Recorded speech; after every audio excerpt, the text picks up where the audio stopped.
Welcome to the Hep C, or if you've seen our micro video, welcome back to the Hep C.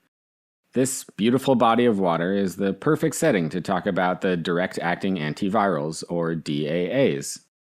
Here at these pristine shores, untouched and unspoiled by humans, and god dang it, not this guy again. Who am I kidding? I told them to draw him in. Anyway, if you remember from our micro video, we symbolized the direct-acting antivirals with this famous director of nature documentaries. I guess he's back for a second season. Every good nature documentary needs a subject, and so we'll bring back our hippo with a little C-shaped earring to remind you that the DAAs are the treatment for hepatitis C. So the direct in the name means that these drugs directly inhibit viral proteins themselves. That's as opposed to earlier drugs like the interferons that promoted an immune response. So I guess those were sort of indirectly acting antivirals. Anyway, as I said, the DAAs directly inhibit hepatitis viral proteins, and fortunately there are only really 3 classes that you need to know. We'll symbolize each of those with a different creature in this scene. So the first viral target is NS3-4A, which is a protease. And we'll symbolize that with this sign for the coldest part of the Hep C, which is the North Sea. See the NS3-4A in that sign? NS3-4A is a protease, and so as you might expect, the drug targeting it is a protease inhibitor. All of the NS3-4A inhibitors end in previr, like for instance glecaprevir, and so we'll symbolize the drugs with our previr praying mantis. Now, our recurring symbol at Sketchy for a protease is a cleaver. It's something that cuts proteins. And if you think about a praying mantis, its claws are really kind of just like cleavers. So we'll give our previr praying mantis here a big cleaver on the end of its arm. And you'll see that it's getting stuck in the North Sea sign to indicate that this is a protease inhibitor. That cleaver is getting inhibited.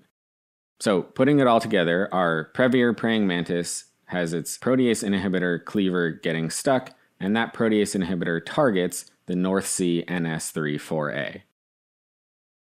Alright, the next viral target is NS5A, which is an RNA-binding phosphoprotein that seems to play some role in viral RNA replication, but its specific function isn't perfectly well understood. Which is great for us because we don't need to worry about it. NS5A inhibitors all end in asvir, like lepidasvir, so we'll symbolize them with our asvir asp. This snake has a peculiarly flexible body that allows it to form the shape of a 5, and you'll see that its triangular A-shaped head indicates that it's a venomous snake. So that's our NS5A inhibitor, our asvir asp. Alright, 2 down, 1 to go. The last target you need to know is NS5B. The NS5B inhibitors all end in buvir, like sofosbuvir. So we'll have our buvir beaver here building a dam. That's because NS5B is an RNA-dependent RNA polymerase. It's involved in replicating viral RNA. And so you'll see that the beaver is building a dam inhibiting or blocking this single-stranded orange river, and that's our recurring symbol for RNA here at Sketchy. You'll also notice that the river is making the shape of a 5, and that beaver's buck teeth look curiously B-shaped. So that's our NS5B inhibitor, buvir beaver, inhibiting further RNA production. And by the way, if you're ever having trouble remembering if a drug is an NS5A or NS5B inhibitor, there's a little clue in the name. The NS5As are asvirs, and the NS5Bs are buvirs. Now, I mentioned interferons earlier, and along with ribavirin, those are actually no longer recommended as first-line treatments for patients with HCV, because they have a lower cure rate and increased adverse side effects compared to DAAs. So we'll symbolize that with this smashed up walkie-talkie with its broken alpha antenna to symbolize that you shouldn't use interferon alpha in these patients unless they've failed previous therapy. Alright, so 3 drug classes that you can use and 1 that you shouldn't use. That's really not so bad.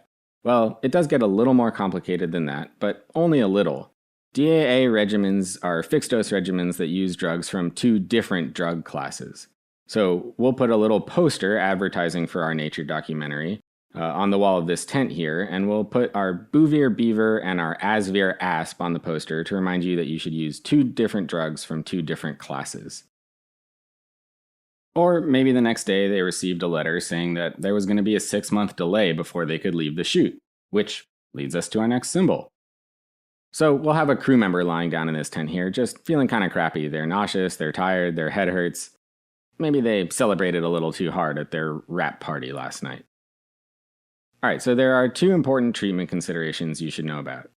First of all, you need to have a 6-month delay in treatment after the initial infection in order to allow for the chance of natural viral clearance. So you don't start these drugs right away, you wait 6 months. And then second of all, you have to check for cure. So you need to achieve a sustained virologic response, or SVR, meaning you can't detect HCV RNA on PCR for 12 weeks after stopping treatment. And so to symbolize this idea that you need to check for viral eradication, we'll have some of these hippos running away into the distance. Good riddance, even though they are kinda cute. And there you have it. That's everything you need to know about DAAs expressed in just 3 creatures: a praying mantis, an asp, and a beaver. Actually, now that I think about it, the beaver definitely does not live where all these other things live. But whatever, I'm a doctor, not a zoologist. Let's just all agree that we're not going to worry about it.